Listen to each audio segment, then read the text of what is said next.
lubbu yaa ogeessa fayyaa lubbu baatolchuuf kan taate waardiyyaa Rabbiin sinuuf kenne yaa ogeessa fayyaa yaa ogeessa fayyaa yaa ogeessa fayyaa abukaatoo lubbu yaa ogeessa fayyaa.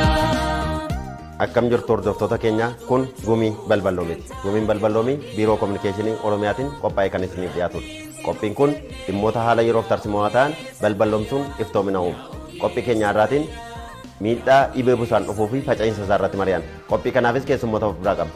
Keessummoonni keenya irraas obbo Darajjii Abdannaa itti aanaa hoogganaa biiroo fayyaa Oromiyaa, Dr. Tasfaayee Kibaboo itti aanaa hoogganaa biiroo fayyaa Oromiyaa irraa, Sister Saada Ahimad Daayireektara barnoota fayyaa fi kominikeeshinii, obbo Fiqaaduu Baqqalaa bakka bu'aa Daayireektara tajaajila qulqullina fayyaa fi fayyaa wal qabatanii fi oomishtootaa yookiin immoo regulaatooriiti. Jalqaba marii keenya irratti imaammanni fayyaa dhibee daddarboo jiran akkamittiin ittisa yookiin immoo akkamittiin irratti xiyyeeffate hojjeta kan jedhuu fi imaammanni mootummaa baasee ittiin hojjetaa jiru maal fakkaata kan jedhu.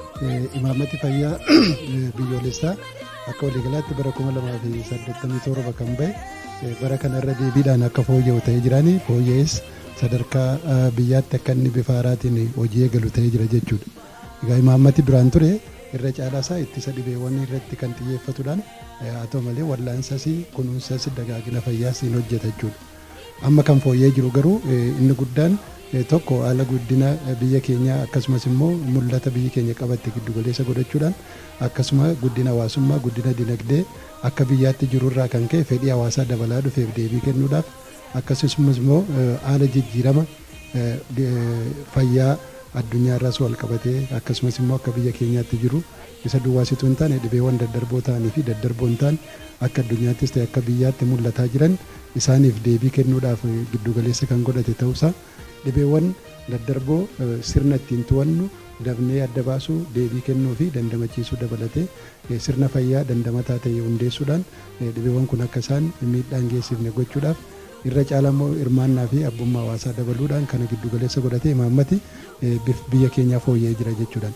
Imaammati kun inni guddaan inni irratti xiyyeeffatu tokko haqa qabeessummaa fi walgitinsa tajaajila fayyaa galmaan ga'uu irratti xiyyeeffata isa jalqabaa jechuudha. Kun maal jechuudhaani keessumaa tajaajilli fayyaa irra bal'aan hawaasa sadarkaa gadii jiru haala inni ittiin qaqqabuu danda'u tajaajila fayyaa bu'uuraa babal'isuu sana keessatti immoo keessumaa dhibeewwan ittisuu dagaagina fayyaa barnoota fayyaa kan jennu dabalatee keessumaa immoo abbummaadhaan hawaasi fayyaasaa akka inni oomishatu gochuu irratti tajaajila fayyaa bu'uuraa kan jennu kun kellaa fayyaa buufata fayyaa akkasumas immoo hospitaala jalqabaa walitti qindeessuudhaan sadarkaa hawaasaatti hojii hojjetamu akka abbooman akka deeggaran gochuu irratti xiyyeeffatee kan qophaa'e jechuudha. Gama kanaanis yoo fudhanne waggootan darban keessatti haqa qabeessummaa fi qaqqabummaa tajaajila fayyaa fooyyessuudhaaf akka mootummaa naannoo Oromiyaattis haa ta'u akka biyyoolessaatti hojii baay'een hojjetameera. Dhaabbilee fayyaa baay'ee ijaaruudhaan hawaasi tajaajila dhiyeenyatti akka inni argatu godhamee jira jechuudha.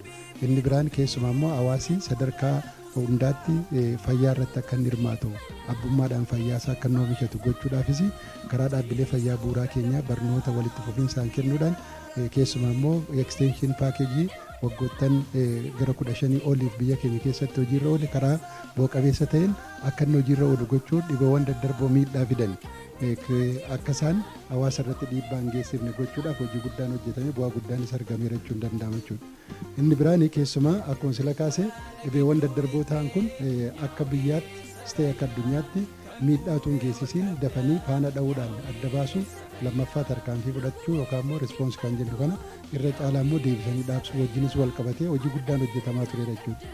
Dhibeewwan daddarboo naannoo keenya keessatti kan akka dhibee koleeraas ta'uu danda'a busaa kanneen biraa wal qabatan irratti xiyyeeffachuun hojii guddaan hojjetamaa kan jiru ta'uuf bu'aan dhufaa kan jiru ta'uusaa kaasuu hin danda'ama jechuudha. Inni biraan keessumaa yeroo ammaa kanas akka waliigalaattis ta'u jechuu dandeenyaan biyyi keenya rakkoo fayyaa rog-sadeedhaan kan isheen miidhamaa jirtu jechuudha. Akkuma dura kaase imaammati keenya duraanii ittisa dhibee duwwaa irratti dhibeewwan daddarboo waggoottan 15-20 duratti miidhaan isaan geessisaa turan bal'aa waan ta'eef keessumaa busaa dabalatee kan akka TB dhibeewwan garaa kaasoo garbiraas dabalatee miidhaa isaan hawaasa irraan kaan HIV dabalatee dhibee TB kana qabaatan miidhaa isaan geessan guddaa waan ta'eef irra caalaa irratti xiyyeeffachuudhaan biyyi keenya dhibeewwan daddarboo ta'anii miidhaa dhukkubas ta'e du'aatii xiqqeessuun akka biyyaatti akka addunyaattis beekamtee argattee jirti jechuudha. Yeroo ammaa kana immoo dabalataan dhibeewwan daddarboo hin taane dhibeen daddarboo ta'an kun ammallee dhibeen busaanis hin jira, TB'nis hin jira, HIV'nis haalli inni ittiin miidhaa geessisu haa xiqqaatu malee ammallee rakkoo fayyaa hawaasaa ta'e itti fufee jiraachuudha. Akka lammaffaatti immoo yeroo ammaa kana irra caalaa kan mul'ataa jiru dhibeewwan daddarboo hin taane kan akka kaanserii jechuu dandeenya, dhiibbaa dhiigaa, sukkaara jechuu dandeenya, kanneen biroos baay'eetu jiru jechuudha. Isaan kun yeroo ammaa kana sababii dhibamaa fi sababii du'aatii irra caalaa ta'anii jiru jechuudha. Dhibeewwan daddarboo caalaa qorannoon dhiyeenya kan agarsiisaa jiran gara persentii 58 kan ta'u sababii du'aatii sababii dhukkubaa kan ta'anii jiran dhibeewwan daddarboo hin taane kanadha jechuudha.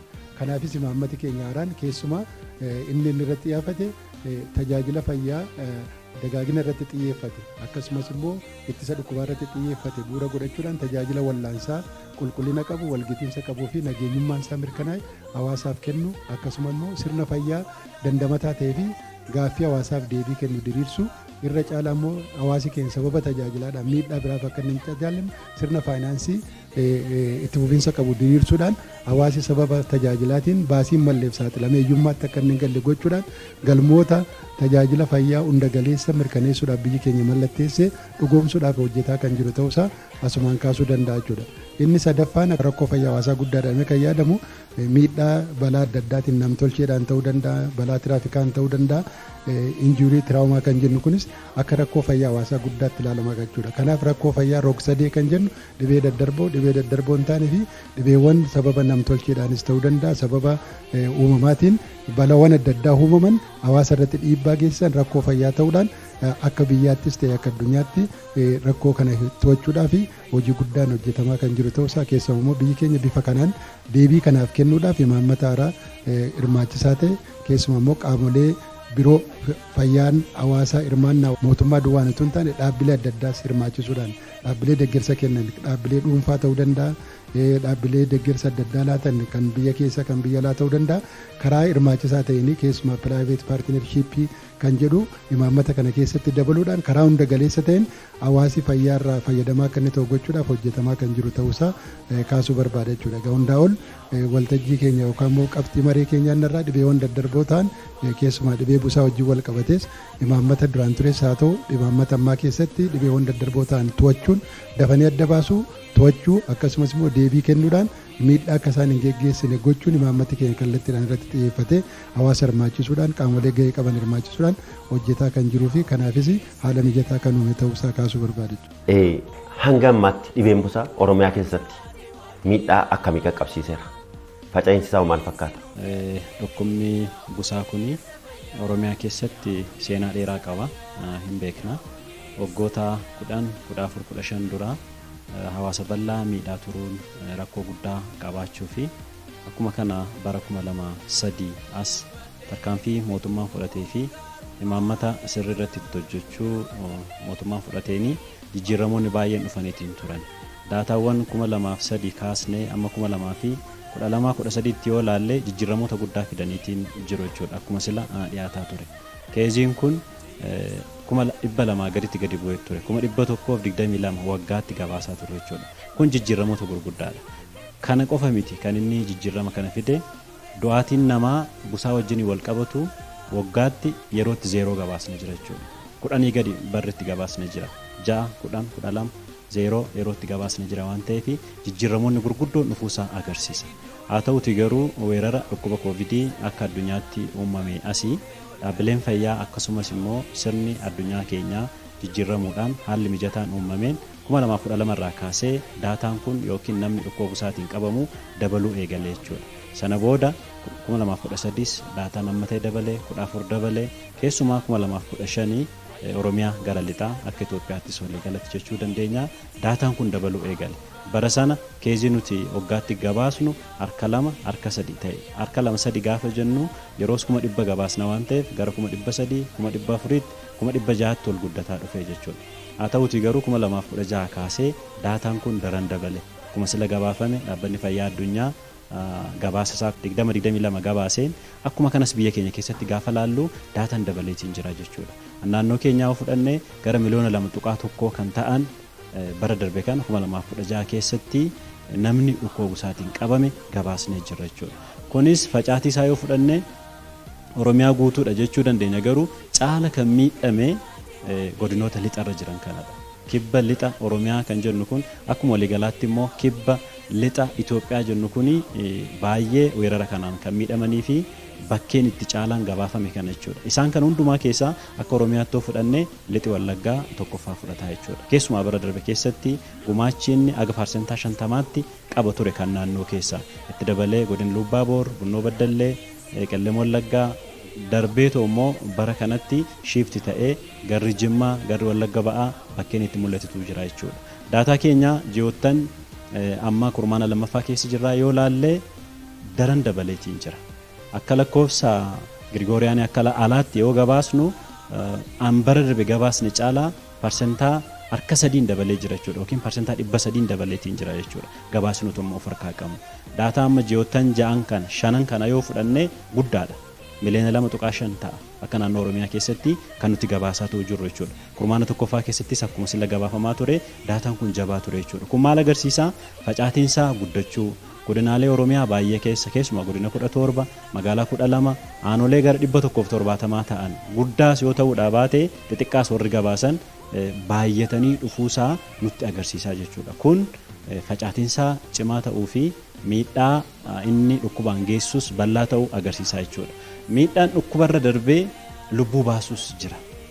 Akkuma sile sii kaasee 2011-2013 keessa namoonni 10 gadi waggaatti du'anii daataan amma torbanitti dhufu namni aga 10tti bakkeetti du'u agarsiisa. Sababii ta'eef miidhaa guddaa jalqabas ka'aa ture suni hawaasummaa dabalatee diinagdee dabalatee siyaasa dabalatee lubbuu namaa gubbaadhaanii miidhamuu dhukkubsachuu du'uu ga'aa jiruusaa agarsiisaa jechuudha. Kun daataa akka biyya keenyaatti jiru. Daataa addunyaa soo fudhannee kana wajjin wal fakkaata. Sababoonni gurguddoon sila ka'aa ture dhaabbanni fayyaa addunyaa gabaasanii jijjiiramni qilleensaa akka addunyaa irratti godhame weerara koovidii hordofeetoo rakkoowwan dhufan akkuma kanas waraanni biyya addunyaa gubbaa irratti gaggeeffamaa jiru deeggarsa ittisa to'annoo fi yaalii busaa kanaaf godhamu harka xiqqeessu arjoomtonni kana dura maallaqa kennaa turanii maallaqi isaanii xiqqaachuun addunyaan lafa kaa'ee jira jechuudha. Dhaabbanni fayyaa addunyaa lafa kaa'ee jira jechuudha. Kun dhiibbaa geessiseen lakkoofsi kun hundi akka addunyaattis akka biyya keenyaatti akka naannoo keenyattis akka guddatu godheetiin jira. Sababoonni inni gara biroo itti dabaluu fi baayoloojikaalii jijjiiramoonni tokko jiraachuu isaanii. Jijjiiramoonni kun gal lamatti addaan baasu. Tokko bokeen busaa ofishiitii keemikaalota kana dura ittiin duutu yookiin agoobaratti illee goonee biifnee ittiin ittisaa turre suniin ammi muraasisaa akka addunyaa irratti wal baruun akka sababa biraatti ka'aa jechuudha. Inni gara biraa maxxantuun dhiigaa kun ofuma ishiitii busaa kan jennu kun jechuudha.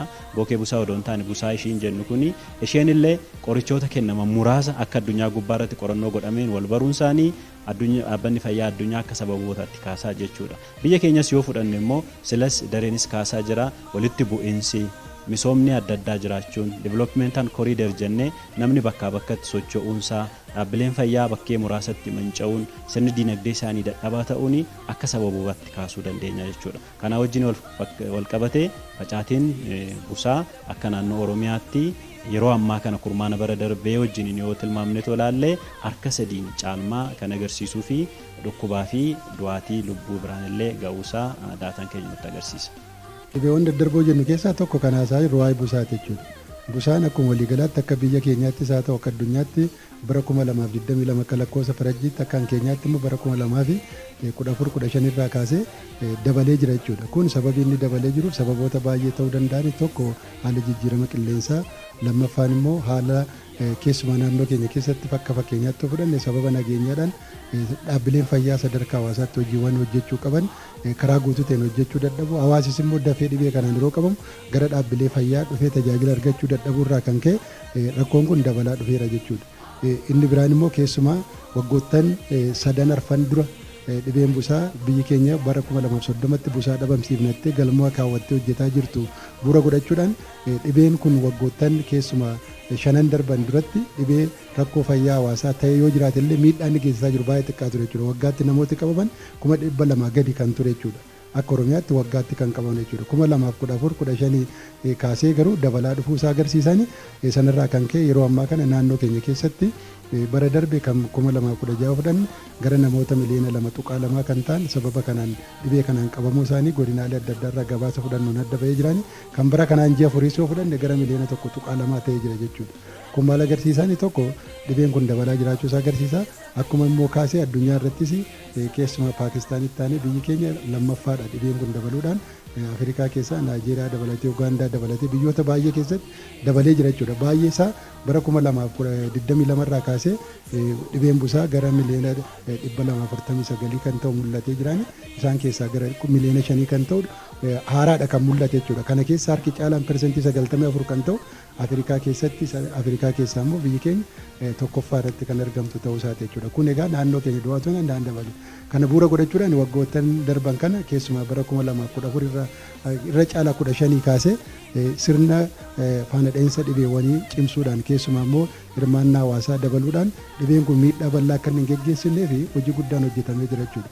Kana biiroo keenyarraa ogeessota ilaalan gadi bobbaasuudhaan haalli hordoffiif deeggarsa keenya tokko faana dha'iinsa dhibee kanaa cimsuudha akkuma kaasee torbeedhaan dhaabbilee fayyaa keenyarraa gabaasa fudhachuudhaan dhibeen kun eessatti dabalee maaliif dabale kan jedhu qorachuudhaan duub deebii kennamaa tureera. Isarra darbee immoo ogeessa teeknikaalii kana deeggaran yookaan immoo ogummaadhaan gadi bu'anii rakkoo kana qoratan akkasumas immoo gaaffii adda baasuudhaan dafee akka inni sirratu godhan tiimii adda addaa bobbaafnee hojii hojjetaa turaniiru jechuudha. Kun garee keenya duwwaa miti yookaan hojjettoota keenya duwwaa miti dhaabbilee miti mootummaa adda addaa ministeera fayyaa dabalatee dhaabbata qorannoo biyyoolessaa kan fayyaa irratti hojjetu EPHI kan jennu dabalatee tiimiin walitti qindaa'uudhaan bara darbe gadi bu'ee godinaalee dhibeen kun keessatti baay'atu keessumaa Wallagga Arfan Jimma Iluu Abbaaborii fi Buunoo Beddallee dabalatee gadi bu'anii akka deeggaran godhamaa jirani. Isarra darbee immoo bara kana keessumaa dhimma kana ajandaa gochuudhaan hooggansa olaanaanis akka inni qabatu gochuudhaan keessumaa ji'a kana keessa hojii mobilaayizeeshinii guddaan hojjetamee jirani. Kanarraadha kan ka'e keessumaa hooggansi olaanaa dabalatee taaskii foorsiin sadarkaa godinaatti sadarkaa aanaatti hanga gandaatti akka inni dhaabbatu gochuudhaan dhibee kana seektara fayyaadha waggoottan lamaan darban irra caalaa kan hojjetaa ture dhugaa dubbachuuf seektara keenya jechuudha. Seektara keenya qofaan hojjechuun immoo rakkoo kana dhabamsiisuun hin danda'amu. Bal'inni isaa yeroo ammaa kana godinaalee gara 17 ta'an keessatti dhibeen kun bal'inaan mul'ataa jirani. Aanaalee gara 130 ol ta'an irratti bal'ataa jira jechuudha. Keessumaa irra caalaa immoo godinaalee Wallagga Arfan Jimma Iluu Abbaaborii Buunoo Beddallee keessatti yeroo ammaa kana garmalee baay'atee jira jechuudha. Kanaaf rakkoo fayyaa irra darbee rakkoo siyaasaa, rakkoo hawaasummaa, rakkoo dinagdee ta'aa jira jechuudha dhibeen kun. Kanaaf gama kanaan hirmaannaan qaamolee adda addaa murteessaa waan ta'eef hooggansi sadarkaadhaan jiru dhibee kana irratti tumsa akka inni godhu hawaasa dadammaqsuudhaan sababoota dhibeen kun akka babal'atanii fi godhan irratti hirmaannaa hawaasa akka inni godhu gochuudhaaf hordoffiif deeggarsa cimaa ta'e godhaa kan turre ta'uusaa gama kanaanis bu'aan argameera jechuu hin dandeenya jechuudha. Bal'inni isaa haa bal'atu malee miidhaan gama kanaan dhufaa jiru haala bal'ina dhibee sanaatiin olmoos xixiqqeessuu hin danda'ameera jechuu hin danda'ama jechuudha du'aatii sababa kanaan dhufu. Maloota ittiin bookee busaa to'atan keessaa tokko saaphana siree fayyadamuudha. Saaphana siree kana hawaasaaf akka raabsame Dr. kaasaniiru. Garuu hawaasni akkaataatti fayyadama isaa irratti hubannaa maal qabaatanii yaaddu? Dhibeen busaadhaa rakkoo fayyaa qofaa miti. Rakkoo hawaasummaati. Rakkoo dinagdeeti. Gufuu guddinaa fi misoomaati. Dhibee busaa ittisuun ammoo gahee seektara fayyaa qofaa miti. Seektaroota adda addaa wajjin qindoomu, qaamota dhimmi ilaalu wajjin qindoomu yoo hojjenne qofa dhibee busaa kan ittisuu dandeenya. Waa'ee saaphana siree qofa osoo hin ta'in akka waliigalaatti hubannoo irraa hin sii jalqaba. Akka Oromiyaatti hubannoon bal'aan hawaasni hubannoo argatee fayyummaa isaa akka fi oomishatu gochuu irratti hojiin bal'aan hojjetamaa jira. Keessaa utatama seenaa dhibee busaa kana ittisuudhaaf irratti xiyyeeffannee hojjechaa jirra.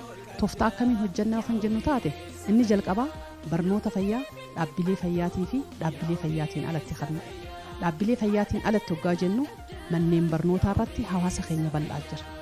Manneen barnootaa keessa barattoota baay'ee jira. Isaan kana fayyadamuudhaan manarraa hoggaa dhufan mana irraa dhufan sanitti akka maatii isaanii hubannoo cimsuu danda'aniif manneen barnootaa irratti xiyyeeffannee hubannoo hawaasaa cimsaa jira. Yookaan barnoonni fayyaa kennamaa jira. Kan biraa barnoonni fayyaa mana amala sirreessaa keessatti ni kennama. Bakka gabayaatti ni kennama. Bakka hawaasni baay'inaan walitti dhufutti ni kennama. Kanaan alattis miidiyaalee adda addaatiinis fayyadamuudhaan miidiyaa idileedhaanis miidiyaa hawaasaatiinis barnoonni fayyaa kennamaa jira. Kana eegaa hubannoo hawaasni qabu kanaan itti fayyadama saaphana siree irratti maal fakkaataa hoggaa jennee ilaallu hawaasa arra barsiistee arratti jijjiirraa haala amalaa fiduu hin danda'u hawaasni.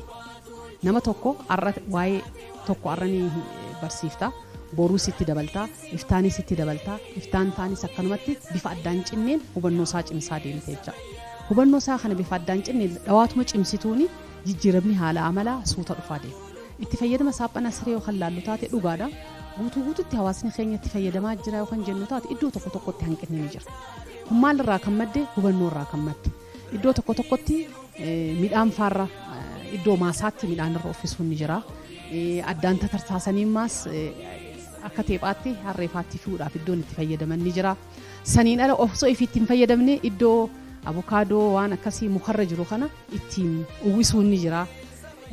Hoggaa sireerra fannisanii osoo jiranuu garuu itti fayyadamuu dhabuunis ni jira. Kan egaa addaan baafannee booda garuu maaltu godhame garee yaalii kannitu wajjii qindoomni hojjechuudha jalqaba. Manarra deemuudhaan itti fayyadama saaphana siree sirriitti hubannoo akka argatan achumaan ammaas dhawaatuma sanii namoonni mana san keessa mallattoo dhibee busaa qabaatan yoo jiraate haalli itti yaalamaa deemu hojiin jalqabame haala saniin deemamaa ture jecha. Bakka ammaas hanqinni saaphana siree jirutti haawwanii fi yookaan haadholee fi daa'imman umriin isaanii waggaa 5 gad jiraniif dursaan akka kennamutti haala saniin hojjetamaa jira. Garuu 100% hawaasni keenya saaphana siree sirriitti itti fayyadamaa jiraa 100% itti fayyadamaa hin jiru. Garuu immoo jijjiiramni ni jira maantana har'aas boruu sirra deddeebinee hubannoo isaanii manarra deemnee cimsaa waan jirruuf jijjiirama guddaa jira jechuun barbaada. Akka biiroo fayyaa Oromiyaatti qorichi busaa faarmaasilee dhuunfaa keessatti gurguramuu ni danda'u moo hin danda'anii? Karaa biraa qorannoo keenyaan kan arganne faarmaasilee dhuunfaa keessatti gatii qaaliidhaan nutti gurguramaa jira. Mana mootummaa keessaa dhabnee kan jedhu qorannoon sun mul'isa. Isin maal jettu? Qorichi summii to'annoo dhala namaa jala jirudha. Akka addunyaattis to'annoon ni gaggeeffama. Waan galteen irraa oomishame irraa kaasee haga nama qaqqabutti to'annoon irratti gaggeeffama. Akka biyya keenyaattis to'annoo kanaaf labsiif dambii qabna ittiin to'atamuu fi akkaataa inni itti rabsamu akkaataa itti oomishamu iddootti kuufamuu fi nama yeroo qaqqabu to'annoon irratti gaggeeffama. To'annoo haga ammaatti gaggeeffame keessumattuu ji'oota 7 darban kana keessatti to'annoon dhaabbilee adda addaa irratti iddoo keessumattuu daddabarsi qorichaa jiruu fi tatamsa'inni dhibee busaa keessatti baay'atu keessatti to'annoon gaggeeffamaa irra tureera. To'annoo gaggeeffameen qorichoonni argaman qorichoonni seeraan alaa baay'eetu argamee jira. Qorichoota tilmaamaan qarshii miliyoona 4 ol ta'antu argamee jira. Qorichoonni kun qorichoota seeraan alaa yeroo jennu maal jechuudha kan jedhu sirriitti hubatamuu qaba. Qorichoota seeraan alaa kan jennu kan galmaa'ee heeyyama gabaa hin qabne biyya keessatti biyyoonni hundiyyuu ulaagaa mataa isaanii qabu. Qorichi tokko nageenyummaansaa qulqullummaansaa fi fayyisummaansaa beekamuu qaba. Qorannoo laaboraatoorii mirkanaa'uu qaba. Gara biyyaa galuudhaaf jalqaba qorannoon ni gaggeeffama. Qorannoon laaboraatoorii fayyisummaansaa maal fakkaata nageenyummaansaa qulqullinsaa maal fakkaata kan jedhamu to'annoon erga gaggeeffamee booda galmaa'ee gara biyya keessaa gala. Erga galmaa'ee galee immoo seera qabeessaan galee immoo daayivartii ta'eetiin gara dhaabbilee mootummaa keessaa gara dhuunfaa galuu ni danda'a. Isaan kun qorichoota seeraan alaa jechuu dandeenya. Argannoo hanga ammaatti jiruun qorichoota to'ataman kana maddi isaa eessarraa bahe kan jedhuu fi keessumattuu akka shakkii hawaasaattis namoonni baay'een jedhan qorichoonni dhaabbata mootummaa keessa gara dhuunfaa deemu kan jedhu hawaasa biratti shakkeen ni jira. Garuu akka qorannoo keenyaatti to'annoo gaggeeffameen qorichoonni baay'een isaanii karaa seeraan alaatiin osoo hin galmaa'in nageenyummaa fi fayyisummaansaa osoo hin mirkanaa'in qorichoota daangaa kallattii adda addaatiin galanidha jechaadha. Irra jireessa parsantaa guddaa 90 ol ta'an. Kun immoo maal agarsiisa? Tatamsa'ina dhibee busaa akka biyya keenyaatti dabalaa jiru kanarraan biyyoota addunyaadhumarraayyuu qorichoonni seeraan alaa qorichoota 10 keessaa tokko qorichoota seeraan alaa sarkuleetii ta'uu jedhameetii yaadama. Biyyoota Afrikaa keessatti immoo guddachaa jiran keessatti immoo daran ni dabalaa jechaadha. Sanaatiif dhibeen busaa Itoophiyaa keessatti bal'achuun biyyoota baay'ee irraa gara daangaatiin gara biyya keessaa kan galan bal'inaan ni jiru jechaadha. Karaa seera qabeessaa galmaa'ee dhaabbata mootummaa keessaa gara dhuunfaa kan deemu bal'inaan hir'achaarra jira. Keessumattuu hooggantoonni keenya araarama tokko malee dhaabbilee mootummaa keessa to'annoon ni gaggeeffama. Qorichoonni dhaabbata mootummaa keessa gara dhuunfaa fi daayivartii akka hin taaneef araarama tokko malee tarkaanfii waan fudhatamaa tureef yeroo ammaa hammi isaa baay'ee xiqqaadha. Sanaatiif qorichoonni amma gabaa gubbaa jiran kun maddi isaanii qulqullummaan isaanii osoo mirkanaa'in kallattii adda addaatiin kan galanii jechuudha. Kan hojii wal qabatee to'annoo gaggeeffameen dhaabbilee ji'oota 3 kana keessatti to'annoo gaggeeffameen dhaabbilee fayyaa naannoo 3,000 ol naannoo keenya keessa jiran irratti gaggeeffame dhaabbilee naannoo 485 kan ta'an lakkoofsaan qorichoonni lakkoofsaan xiqqaarraa hanga guddaatti dhaabbilee sana keessatti argamee jira. Bu'uura labsiif dambii maandeetii mana hojii sanaatiif kenname irratti hundaa'ame dhaabbilee kanarratti tarkaanfiin seeraa fi bulchiinsaa fudhatamee jira. Dhaabbilee 290 ol ta'an qorichoota busaa qabatanii argaman irratti manni isaanii yeroodhaaf akka saamsamu ta'ee jira. Dabalatammoo 161 kan ta'an dhaabbilee heeyyamni ga'umsaa isaanii irraa akka haqamu ta'ee jira. Kana duukaa hojii wal qabatee kilinika seeraan alaa bananii qoricha busaa dhaabbilee keessatti argame dabalatee immoo kan naannoo 34 kan ta'an jecha ogeessonni seeratti dhiyaatanii dhimmi isaanii seeraan ilaalamaa jira waan ta'eef to'annoon akka waliigalaatti alseerummaa qoricha busaa hojii wal qabatee qorichoota biraa irrattis taasifnu keessatti xiyyeeffannoon qoricha busaatiifis xiyyeeffatame to'annoon fi hordofii cimaan gaggeeffamaa jira jechuudha. Qorichooti karaa Mooyaaleedhaan hin galaa, Somaaleerraa hin galaa, karaa Sudaan lamaaniin Sudaan kaabaaf Sudaan kibbaadhaan karaa Suusaa karaa Gambeelaa galaa jira jechuudha. Kun gumurukiin tuwatee Jimma irratti qorichooti baay'een qabamanii jiru. Asis dhaabbatee keenya keessumaa gareen biiroo fi gareen godinaalee waliin ta'uudhaan dhaabbilee dhuunfaa keessatti sakatta'insa gaggeeffamaa jiruun qorichoota maddi isaanii hin beekamne akka biyyaatti hin galmoofne baay'een isaanii galaa jiru jechuudha. Kun maalidha jechuudha? Yeroon akkas jedhu dhaabbati fayyaa keenya keessas rakkoon hin jiru jechuudha miti. Harki xiqqaan lafa rakkoon mul'atetti tarkaanfii fudhanneera. Beddellee keessattis, Baabur keessattis, Ibin Wallagga Lixaa keessattis iddoo dhaabbilee fayyaa keenya keessatti hanqinni mul'atetti tarkaanfii araarama hin qabne fudhannee jira. Garuu kun bal'inni isaa xiqqaadha. Haa ta'u malee akka waliigalaatti qorichooti seera alaa dhaabbilee dhuunfaa keessatti bal'atanii jiru jechuudha. Kanaaf akkuma sila kaasti dhaabbati dhuunfaa qoricha busaa qabachuu hin danda'a seera qabeessa ta'ee galmaa'ee akka biyyaatti beekamnaan dhoowwaa miti. Dhaabbati dhuunfaa keessatti argame jechuun mana mootummaa duwwaadhaa bahe jechuus miti. Garuu amma dhaabbilee fayyaa keenya dhuunfaa keessatti kan argamaa jiru qorichoota maddi isaanii hin beekamne akka biyyaatti hin galmoofne fayyisuun isaanii fi qulqullummaa nageenyummaan isaanii kan hin mirkanoofnedha. Kun immoo rakkoo fidaa jira jechuudha. Tokko namni tokko si'a 6 si'a 7 baroonni itti deebi'utu jira jechuudha. Si'a 4 si'a 5 deebi'ee dhibee kanaan qabamu jira jechuudha. Kun tokko shakkiin jiru jechuudha. Qorichi fudhataa jiran nageenyummaan isaa fayyisummaan isaa kan hin mirkaneefne ta'uu danda'a jenneeti shakkina jechuudha. Kun immoo dhaqee qoricha wajjiniin wal baruus fiduu danda'a waanta ta'eef hawaasi keenya tokko qoricha dhaabbata mootummaa keessa hin jira qorichi busaa ammatti jechuudha. Keessumaa jalqaba yaalii jalqabaadhaaf kan nu gargaaran kwaartemii kan jennu amma kellaa fayyaatti hin jira hanqinni hin jiru. Isa jalqabaa dhaabbata fayyaa dhaqee qoratamee akka achi fudhachuu qabu. Isa lammaffaan immoo hospitaala irras yoo ta'e dhaqee achi fudhachuu akka qabu yoo dhibes immoo dhaabbati fayyaa seeraan qoricha kana qaban irraa bitatee akka inni itti fayyadamuu danda'u asumaan gorsa dhaamsa dabarsuu barbaada jechuudha. Kanarraa kan hafe garuu qorichoota argaman hundumaa seeraa ala ta'an namni hundumtu hooggansa dabalatee caasaa jiru dabalatee araarama tokko malee tarkaanfii fudhachuun barbaachisaa akka inni ta'e kaasuu barbaada jechuudha. Dhibeen busaa kun to'achuun ni danda'ama moo akkasumatti yaaddoo fayyaa hawaasaa ta'ee itti fufaa jettanii yaaddu kan birooni amma dhibeen busaa biyya keenya keessatti beekamu lamatu jira natti fakkaata gosti isaa pilaasmoodiyem falsifaramee fi pilaasmoodiyem vaayivaakseen santu jijjiiramee kan biraatu dhufe sanyii biraa gosa biraa dhufe moo ispeeshisii booketu jijjiirame.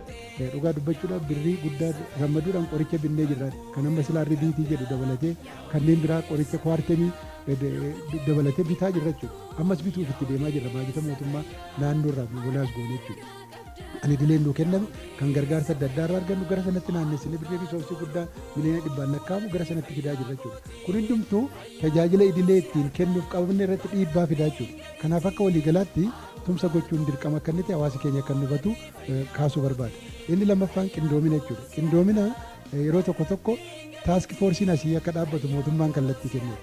Godinni tokko tokko akka mootummaan kallattii kenneef akkasuma ittaana pirezidaantii qindeessaa sadarkaa ittaana pirezidaantii qindeessaa kilaastera hawaasummaa bakka jirutti bulchoota godinaa itti gaafatamtoota paartii bakka jiranitti godina hundumaa magaala hundumaa fi dhibeen kun akkaataa inni itti babal'ataa jiru malli ittisa isaa maal akka ta'e gaheen keenya keessumaa qaamolee hooggansaa maal akka ta'e sirriitti itti himamee karoorri qophaa'ee kennamee gadi bu'ee jira. Karaa guutuu ta'een godinaaleen jalqabanii amma gandaatti taask foorsii kana namoota keessatti hammatamanii fi hojii isaaniif kenname akka hojjetaniif kenname karaa guutuu ta'een lafa buusanii hojii kan hojjetan jiru jechuudha. Fakkeenya akkuma sila Dr. Tasfaayeen kaase kan akka godina Jimmaa, Shawaa Bahaa, kan akka Wallagga Lixaa jalqabbii gaariitii jira jechuudha. Godinaaleen kaan garuu itti hin limne jechuudha bifa wal fakkaatuun harcaatii jira. Uummata bulchina taanaan uummata fayya qabeessa qabu hin bulchinu taanaan hojii misoomaa hojii nageenyaa nu keessatti wanti bu'aa barbaannu fiduu dandeenyu jira jechuudha. Kun dirqama uummati nageenyummaa isaa eeguun fayyummaa isaa eeguun isa dursaa jechuudha. So kanaaf kallattii hooggansa olaanaan kenne hooggansi sadarkaadhaan jiru qabatee hubannoo lafa uumuu barbaachisu hubannoo uumuu lafa immoo hojii hirmaannaa hawaasaa barbaadutti uummata dadambaqsuudhaan bakka hormaata bookee busaa qulqulleessuu dhabamsiisuu lafa qabutti immoo dhangalaasuun lafa barbaadu dhangalaasuun lafa duuchuun barbaachisu duuchuudhaan bookeen busaadhaaf hormaata akka inni mijataa hin taane gochuudhaan dhibee kana to'achuun danda'ama jechuudha. Sila ka'eera gaaffiin dhibee to'achuun danda'ama. Baroota waggoottan 3 arfan darbe koo bara 2030tti dhibee busaan dhabamsiifna dhabee biyyi keenya waliigaltee mallatteessitee jalqabdee jirti. Fakkeenya Harargee Arsiilii keessatti aanaalee baay'een filatamanii bookee busaa dhabamsiisuudhaaf dhibee busaa dhabamsiisuudhaaf hojjetamaa tureera bu'aanis argameera. Harargee fi gara ba'aa kana irratti dhibeen busaa akka lixaatti bal'ataa hin jiru jechuudha. Kun kan inni agarsiisu bu'aa fiduusaa agarsiisa. Biyyoota adda addaas dhibee kana dhabamsiisanii ragaa fudhatanii rakkuma dhabe jechuudha. Nus gochuu hin dandeenye garuu kan gochuu hin danda'amu hojii fayyaa dhadhamee namoota dhufan duwwaa fayyaan yaalee yookaan immoo meeshaalee qorichaa fi dhibee kana kan ittisan yookaan vector control kan jennee sila kaafne biifaa adda addaa geggeessuu duwwaan hin ta'u jechuudha. Hirmaannaa hawaasaa guddaadhaan. Dhugaadha yeroo weeraraa kana keessatti sila kan ka'e keessa aanaaleen biifamuu qaban gara 92ti. Hotspot kan jennu gara moderate API isaanii kan 50 ol ta'ee fi keessumaa immoo kan naannoo 50tti kan siqan aanaa 100 gara 30 olii qabna jechuudha. Waliigala dhibeen busaa aanaalee gara 170 keessatti mul'atee jira. Garuu hotspot waradaadhamanii kan beekan gara 130. Isaan kun yoo xiqqaate yookaan gobora yookaan biiffaan geggeeffamuu qabu. Aanaalee 94 hotspotii ta'anii biiffaa immideetiin geggeeffamuu qabu keessa gara 22dha kan geggeessine jechuudha. Agobora sila kaaseera. Agobora hawaasa bira ga'uu qabu gara miliyoona 13 kan ta'u hawaasa barbaadutti jira jechuudha. Kan hundumaa bira ga'uu hin danda'amu. Kun bara dhufutti mootummaan karoorsee gochuu danda'a. Baranaaf garuu nuun ta'u jechuudha. Bittaan isaa dheeraadha. Keemikaalli alaa dhufa. Agoborri alaa dhufa. Kun piroosesiin isaa yeroo dheeraa waggaa tokko fudhachuu danda'a jechuudha. Amma kan nu harka jiru qulqullina naannoo eeguudhaan yookaan environmental management kan jennu vector control kan jennee sila kaa'aa ture sana karaa qindoomina qabuun akka inni hojiirra oolu gochuun hooggansa sadarkaan jiru ogeessa keenya caasaa keenya sadarkaan jiruu fi hawaasa bal'aan kana beekee yoo hojiirra oolchuu baate ji'oota ittaananittis dhibeen busaatti fufuu danda'a jechuudha. Garuu yoo waliin taanee kana goone aanaalee akkas godhanii bu'aa fidan argineera. Fakkeenya cawwaaqaa kaasuu dandeenya. Bu'uuna beddellee. Jeetti torbeedhaan 15,000 16,000 gabaasaa ture. Yeroo ammaa kana 3,000 2,000 4,000 gabaasaa jira jechuudha. Hirmaannaa guddaa godhame mana deemamee hojii hojjetame gadi buusuun danda'ameera jechuudha. Biiffaa keemikaalaa saaphana siree keemikaalaa farra bookee busaa cuuban qoricha farra bookee busaa akkasumas immoo yaalii hatattamaaf kan gargaaru harri diitii hanqina qabaa jedhan bakka baay'eetti jedheetu argisiisa qorannoon keenya argannoon achirraa argamu. As keessatti isin maal jettu? Ittisaa fi to'annoo dhukkuba busaa gaafa laallu iddoo lamatti addaan baasnee ilaaluu dandeenya. Inni jalqabaa tajaajila idileedhaan kennamu kana dura kennaa turree fi yeroo ammoo akka kanaa weerarri dhibee busaa ka'uu tajaajila kennamudha. Yeroo ammaa kana akka biiroo fayyaattis akka ministeera fayyaattis tajaajilli nuti kennaa jirru tajaajila weerarri busaa gaafa dhufu deebisnudha. Isaan immoo utubaawwan adda addaa qabu. Utubaa guddaa qabu. Utubaan isaan qaban inni jalqabaa sila dareenis kaasaa ture qindoomina kan jennu jechuudha. Koordineeshiniidha. Koordineeshiniin kun gahee guddaa taphata. Sadarkaa biyyaa kaasee aga naannootti, aga godinaa, ganda, aanaa hunda haammatee kan jiru sirna qindeessummaa taaksii foorsi kan jennu sun hundeessinee hoogganaa jirra jechuudha. Kana jechuun maa inni ganda keessatti waan hojjetamu biiroon fayyaa quba qabaa jechuudha. Taaksii foorsiin ganda keessatti hundaa'e jechuun taaksii foorsiin aanaa irratti hundaa'e jechuun godina irratti hundaa'e jechuun odeeffannoowwan ganda keessa jiran aanaa keessa jiran sadarkaa mana dhuunfaa jiru karaa qindoomina kanaatiin hojjetamaa jira jechuudha. Kun hojiiwwan gurguddaa keessumaa dhiyeenya kana akkuma sila ka'aa ture seektaroonni gara biroo mootummaan hojii siyaasaa keessatti gashee hojjetaa jiruun jijjiiramoonni gurguddaan dhufaniiru. Taaksii foorsiin kun hojii isaa hojjechuudhaan qindoominni gurguddaan geggeeffamee aga gandaatti adrees gochuu bira ga'uu dandeenya jirra jechuudha. Inni itti aaneetoo jiru faana dha'iinsa. Faana dha'iinsi silas ka'aa ture. Faana dha'iinsa jechuun sarveelaansii kan jennu jechuudha. Kun jechuun maal jechuudha? Busaan kun ganda keessatti gaafa uumamu hin gabaafama. ganda kam keessatti uumamee gooxii kamii mana eenyutu miidhamee bakkee hunda daayimenshinii ittiin safaruudhaa qabnu eessa yoom eenyu kan jedhu kan addaan baasnee faana dha'iinsa kanaan gabaasa keenya raawwanna jechuudha. Gabaasa kanaan gaafa raawwannu isaanii wajjin inaan jiru hariiroo jiru hin xinxaalama. Xinxaala kenninu kanarratti tarkaanfiin fudhatamaa jechuudha. Kunis hojii guddaan hojjetameetoo jirudha. Inni gara biraa faana dha'iinsaaf qindoomina duwwaa miti. Yaaluu kan jennu kees manaajimentii kan jennutu jira. Kees manaajimentii kan jennu kuni namoonni dhukkuba busaatiin qabamu kuni akkaataa baay'eetiin yaalamu iddoo lamatti addaan baasnee ilaaluu dandeenya jechuudha. Isas tokko hawaasa keessatti yaaluu dandeenya. Gara biraa immoo dhaabbilee fayyaa bu'uuraa sila dareen kaasaa ture suni keellaa fayyaa buufata fayyaatti yaaluu dandeenya. Jarri kun achitti kan yaalamanii dhukkubni kun kan ittiin cimne ciisanii yaalamuu kan isaan hin barbaachisne deddeebi'anii warra yaalan itti yaaluuf nu gargaara jechuudha. Inni gara biroo hospitaala buufata fayyaa hospitaala gurguddaa keessatti kan yaalamanii warri itti cime yaalamu jechuudha. Jarri kunis kan isaan ittiin gargaaramanii akkaataa sadarkaa dhukkubni isaanii sun itti cimaa ta'ee fi salphaa ta'een gargaaramuu jiru jechuudha. Kana keessatti qorichoonni jara kana gargaaran sadarkaa hawaasaattis ta'ee keellaa fayyaatti buufata fayyaattis akkuma kanas ardiitiin hanqinni jira jedhamee ka'aa ture suni hundisaayyuu karaa dhaabbata dhiyeessii qoricha Itoophiyaa EPSS kan jennu kun dameewwan Oromiyaa keessa jiran hundumaan dhiyaataa jira jechuudha. Gabaasa nuti qabnuuni gabaasi naannolee keenya dhaqee fi keeziin nuti gabaasaa jiru wal buqqee gaafa qabnu ammayyuu qoricha irra darbaa qabna. Kan nama yaalee irraa afuu qabna malee hanqina hin qabnu jechuudha. Haa ta'uuti garuu qorichoota kana keessatti hanqinoonni gosa qorichaa jira. Akkaataa bifa ogummaatiin jalqaba qoricha maalitu kennama, lammaffaa irratti maaltu kennama, sadaffaa irratti maaltu kennama kan jedhamu jira. Yoo isa ilaalle first line kan jennuuni qoricha dhabne hin jiru. Kwartemiin rakkoo kwartemii wajjin wal qabateetu jiru. Dhukkuboota gosa busaa kamiyyuu gargaaruu kan danda'u kan nuti dhabne hin jiru. Haa ta'uuti garuu gosootuma busaa kana keessaa guutummaatti dhanna namaa keessaa akka baasu eradication therapy kan jedhamu kan gargaaranii al tokkos immoo specific to species kan kennu chloroquine darbee stock outii bakkeenni ta'e akka biyyaattis akka keenyattis gabaasa kan argaa jirra jechuudha. Primaquininis akkuma kana tiruu keessaa baasa jedhamee kan yaadamu hanqina qabaachuusaa dabarree argina. Akkuma kana sadarkaa dhaabbilee hospitaalotatti immoo kan gargaaranii artisuneet kan jennu yookiin bifa marfeetiin kan kennamu warra ciisaniif innis darbee hanqina qabaachuu danda'a. Haa ta'uuti garuu namoota ciisan daataa qabnuu fi qorichooti naannoo keenyaa kenname isas wal bukkee qabneetoo gaafa laallu ammas dabalata qabna malee hanqina guddaa akka hin qabne daataan keenya nutti agarsiisaa jechuudha. Kun utubaa isa sadaffaa to'annoo dhukkuba busaa kana ittiin gargaaramnudha. Inni gara biraa hanqina keessattis kan ka'eetoo jiru bookee busaa kana yookiin vector control kan jennu utubaa kana jechuudha. Utubaan kun utubaa guddaadha. Utubaa bu'uuraati. Yaannee busaa biyyaa balleessuu hin dandeenyu yaaliidhaan. Ciibsinees manattis deemnee xiqqeessuu dandeenya malee balleessuu hin dandeenyu. Kan nuti balleessuu dandeenyu vector control kan jedhu kun utubaa isa guddaa kana jechuudha. Kun bifa adda addaatiin kan nuti ittisuu dandeenyu. Inni jalqabaa saaphana siree kennuudhaan, inni gara biraa biifaa keemikaalaa geggeessuudhaan vector controlii kana geggeessuu dandeenya jechuudha. Kunis sila gaafii keessatti illee akkuma kaasuuf yaaltee baroota daataawwan waggaa darbee ilaaluudhaan annual parasite indexii qabnu giddugaleessa godhatuuf aanaa kamtuu biifaa keemikaalaatiif kaandideet ta'a yookiin kaadhimamaa ta'a jedhameeti irratti karoorfamaa jechuudha. Yeroo kun hojjetamu waggaa 2 waggaa 3 duraa daataan nuti qabnu guddaa miti. Daataawwan garuu waggaa 2 kana qabnu immoo qophii ministeera fayyaa deeggartoota keenyaa wajjiniin walgitaa miti. Keemikaalli kun immoo idil addunyaarraa bitama sababii ta'ee fi haalli bittaasaa yeroo dheeraa fudhata. Bittaa jarjarsuullee yoo bitan dafee nu biraan ga'u jechuudha. Yoo xiqqaate ji'a 6 waggaa 1 fudhachuu danda'a.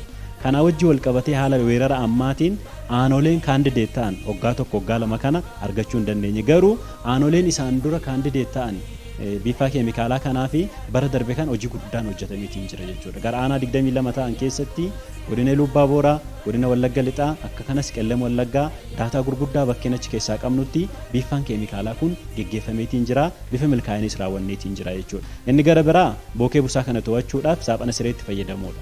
Saaphanni sireetti fayyadamnu innis barootaan kan nuti itti fayyadamnu baraan jechuudha. Saaphanni siree yeroo tokko yoo rabsame waggaa 3 tajaajila jedhameetii yaadama. Haal dureen tokko yoo qabaate akka waggaa 3 5 iyyuu qorannoon kan lafa kaa'an jira.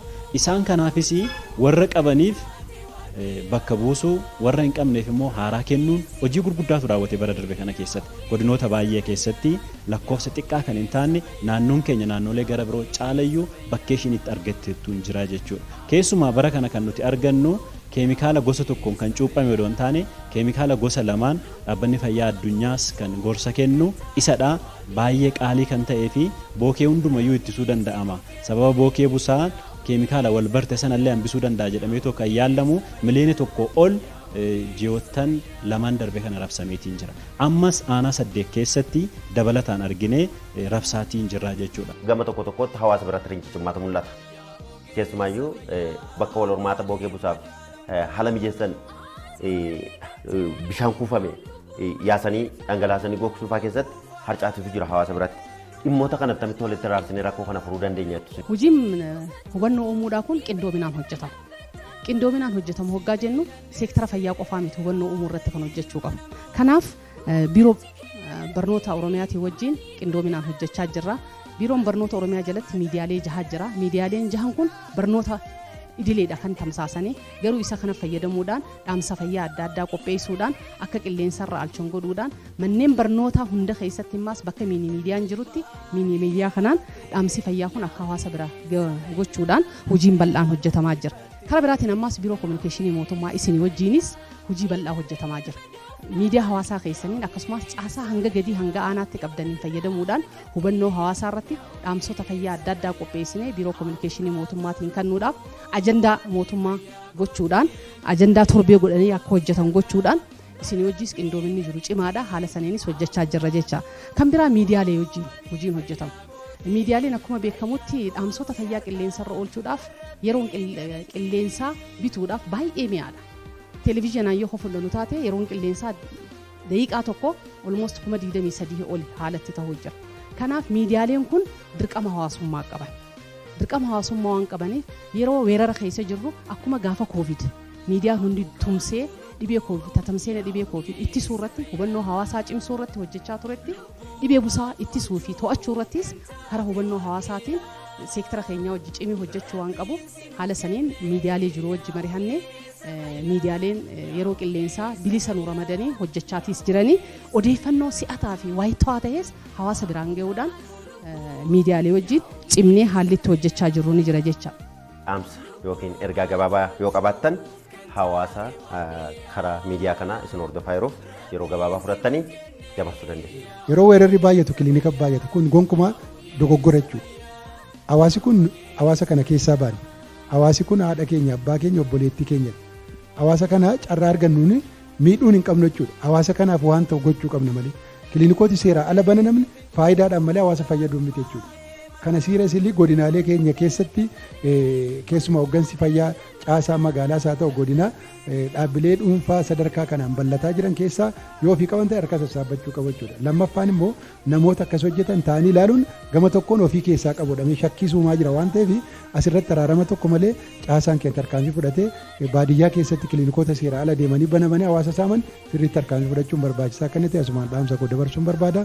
Hundaa ol immoo qaamoleen hooggansaa akkasumas immoo ogeeyyiin keenya haala mijataa hin taane keessa ta'anii ganda deemanii mana deemanii hojii hojjetan dhugaa dubbachuuf namooti miidhaa adda addaaf saaxilaman jiruun hanga lubbuu dhabuutti hojjetan jiru jechuudha. Kanaaf galata guddaa qabna. Haala mijataa hin taane keessatti hojjetee soskeenshii dabalatee hawaasa isaanii fi aarsaa kaffalan jiru. Akkuma kana immoo hawaasi tuduu hawaasi immoo rakkoo keessattuu galuu callisanii kan ilaalanis jiru jechuudha. Kun yeroo akkasii ogummaa nu baranne hawaasaaf baranne hawaasa oolchuuf baranne waan ta'eef hawaasa ofii tajaajiluun kabaja ulfina. Kana beeknee warri sirriitti hawaasa keenya tajaajilee lubbuu baraaraa oolu keessumaa dhibee busaadhaan du'achuun salphina jaarraa 21ffaa keessatti rogaa dubbachuu wallaansatuu qabu qorichatuu qabu hawaasa keenya hubannoo kenninee gara dhaabbata fayyaa dhufee tajaajila akka inni argatu gochuu dadhabuudhaan miidhachuun riilii salphina jechuudha. So kanaaf warri hawaasa keenya du'a oolchaa jirtanii kabaja guddaa galata guddaa isiniif qabnaa cimsaatti fufaan warri immoo hawaasa keenya utuu inni miidhamu teenyee ilaallee waan adda addaatti fayyadamuudhaaf yaallu immoo yoo qusanne yoo sassaabne seenaan akka nu gaafatu beeknee dirqama ogummaa keenyaas baane seenaadhaan seenaa gaarii galmeessinee akka darbinu rakkoo kana gaafa hawaasa keenya akka baraarru dhaamsa koo dabarsuun barbaadani. Yoo namni fayya buleessi jiraate oomisha hojjechuu danda'a. hojii siyaasaa hojjechuu danda'a, hojii dinagdee hojjechuu danda'a. Yoo fayyaa hin qabaanne kan hundayyuu namni hojjechuu hin danda'u sababii ta'eef guyya guyyaanii weerara kana dhaabuu keessatti gaheen hooggansaa murteessa sababii ta'eef gahee irraa eegamuu hunda ba'uu qabu. Lammaffaa irratti hawaasa bal'aadha. Hawaasi weerara kana deebisuu gubbaa irratti waan bal'aan dubbatamaa ture irrattis hojjetaa jira. Ammas gahee leencaa kan qabu hawaasa guddaadha. Maaliin qabaa? Tokko ofirraa ittisuu irratti qaba, naannoo isaa eeguu irratti qaba. Lammaffaa immoo yoo dhukkubsatee of fayyisuu duwwaa miti. Nama biraa fayyisuu irratti illee gahee guddaa qaba jechuudha. Seerallee maqaa dhahamee akkuma mari'atamaa ture sunitti dhaabbilee fayyaa dhaqee yaalamuun isa calqabaate jechuudha. Mallattoo akkamii yoo agarsiisan dhaabbilee fayyaa dhaqu kan jedhamu biyya keenya keessatti dhukkubni busaa kan namni baay'ee wal baree jira. Dhukkuboota gara biroo wajjin wal fakkaatu. Haa ta'uutii garuu dhukkubbii mataa, ho'a cimaa, darbee qorrisiisuu, dabarsees yoo itti cime immoo mallattoowwan gurguddaan agarsiifaman jira jechuudha. Buusaa, maashaa, caccabsuu, nyaachuu dabalatee yoo isaan kuffise hanqina dhiigaa fidee, hanqina sukkaaraa fidee, miidhaa gurguddaa kana biraan yoo ga'e dafee gara dhaabbilee fayyaa dhaquu isaan irraa eegamaa jechuudha. Naannoo fi kunuunsuun gahee leencaa guddaadha. Busaadhaan akka bookeen busaa akka isaan hin ciniin isaan dhoowwata sababii ta'eef jechuudha. Sadaffaa irratti kanan kaasu dhaabbilee dhuunfaa fi dhaabbilee mootummaa ogeeyyii fayyaa wajjin wal qabatee kan jiru. Waan bal'aan ka'eetiin jira. Imaammata keenya fooyya'ee ba'e keessatti public private partnershipiin hojii guddaadha. Nuti nama seeraan galmaa'ee qoricha sirrii qabatee uummata kana yaaluu mootummaan jajjabeessaa jira. Nu deeggarus galmeessinee badhaasaa jirra. Faallaa kanaa garuu kan deeman hannaan kan hojjetan qoricha maddisaa hin beekamne kan hawaasaa kennan hanna dhaabbilee fayyaa keessaa hatame irraa bituudhaan deebisanii kan gurguran yakka dhiifama hin qabne jechuudha. Kanarraa dhaabbilee fayyaan keenya akkas godhan akka of qusatan. Dhibee busaa ofirraa ittisuu dandeenyuun hawaasni keenya lubbuu isaa dhabuu hin qabu. Lubbuu isaa immoo eeggachuu qabu, fayyaa isaa oomishachuu qabu. Hawaasa mataa isaa waan ta'eef jecha hawaasni bishaan faayidaan ala naannoo isaatti kuufamee wal hormaata bookee busaatiif haala mijaa'u uumu ofirraa dhabamsiisuudhaan fayyummaa isaa eeggachuu qaba. Karaa biraatiin saaphana sireedhaa gatii guddaadhaan alaa bitamee dhufu kana sirriitti itti fayyadamuu qaba. Haaluma ogeessi fayyaa isaa gorseen itti fayyadamuu qaba. Bakka immoo hanqinni jirutti dubartoota ulfaa fi daa'imman umriin isaanii waggaa 5 gattaniif dursaa kennuudha qaba. Karaa biraatiin mallattoon dhibee busaa irra mul'ate hatattamaan gama dhaabbata fayyaa deemee wallaanamuu qaba. Eega wallaanamee boodaas qoricha isaa ajajame haala ogeessi fayyaa isaa ajajeen sirriitti fudhatee fixuudha qaba jechuudha. Kan biraa ammaas akka biiroo fayyaatti kumaan sila ibsu yaaletti yoo gorsa fayyaa barbaadan odeeffannoo kan barbaadan taate akkasumas eeruu kan qabaatan taate komiillee kan qabaatan taate sarara bilbila tolaa 6955 bilbiluudhaan eeruu dhiyeeffachuu isaanii dhiyeessuu danda'anii komii qabaniis dhiyeeffachuu danda'anii. Akkuma dura jedhe qorichi summii to'annoo dhala namaa jala jiru waan ta'eef amma xiqqootu nama fayyisaa amma xiqqootus nama miidha waan ta'eef hawaasni keenya qoricha ajaja ogeessaatiin ala fudhachuun miidhaa akka qabu asumaan dhaamsa kaasuun barbaada. Gama biraatiin immoo dhaabbileen fayyaa bal'inaan naannoo keenya keessa jiran labsii fi dambii jiru eeganii hojjetan bal'inaan jiru. Namoo dhaabbileen muraasa qofti immoo warri kiraasa sabdummaa irratti hundaa'anii isaan kana saaxiluu fi bakka shakkiin jirutti yoo hawaasni qorichoota arge eeruu nuuf kennuu akka danda'uu fi balballi keenya banaa ta'uu fi asumaan hawaasa keenyaaf dhaamuun barbaada. Galatoom. Abukaatoo lubbuu walii fayyaa kooti.